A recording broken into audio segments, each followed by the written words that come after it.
Hey viewers, welcome to my channel. Somewhere I read a quote that says, if something is not eating your plants, then your garden is not part of the ecosystem. इसका मतलब यह है कि आप चाहे अपने पौधों का कितना भी ख्याल रख लें, समय समय पर आपके प्लांट्स पे तरह तरह के कीड़े मकोड़ों का अटैक होता रहेगा। जिस होममेड पेस्टिसाइड को मैं अपने पौधों पे यूज़ करती हूँ, वही चीज़ आप लोगों के साथ शेयर कर रही हूँ। इसके लिए मैंने यहाँ पे 400 ml पानी लिया है। ये पेस्टिसाइड घरेलू चीज़ों से ही बहुत आसानी से बन जाता है और बहुत ज़्यादा इफ़ेक्टिव है। फिर आधा चम्मच डेटॉल लिया है। फिर मैंने लिया है 1 चम्मच नीम ऑयल। अगर आपके घर में नीम ऑयल नहीं है तो आप सरसों का तेल भी यूज़ कर सकते हैं, लेकिन नीम ऑयल ज़्यादा इफ़ेक्टिव है। अभी मैं इन सब के साथ आधा चम्मच हर्बल शैम्पू ऐड कर रही हूँ।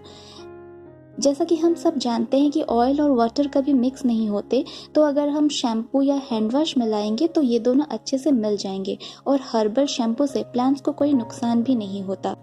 नीम ऑयल के साथ शैम्पू मिलाने का और एक फ़ायदा ये है कि स्प्रे करने के बाद ऑयल पत्तों पे चिपक के नहीं रहेगा। अगर ऑयल पत्तों पे चिपक के रहेंगे तो धूप तेज होते ही लीव्स बर्न होने लगती हैं। इन सबको अच्छे से मिला के आप एक स्प्रे बॉटल में भर लीजिए और इन्फेक्टेड एरियाज पे या फिर पूरे प्लांट पे अच्छे से स्प्रे कर लीजिए। इस सॉल्यूशन के रेगुलर यूज से आपके पौधे मिलीबग, एफिड्स, स्पाइडर माइट जैसे पेस्ट से फ्री रहेंगे और हेल्दी रहेंगे। अगर आपको वीडियो थोड़ा सा भी अच्छा लगा हो तो सब्सक्राइब करना बिल्कुल ना भूलें।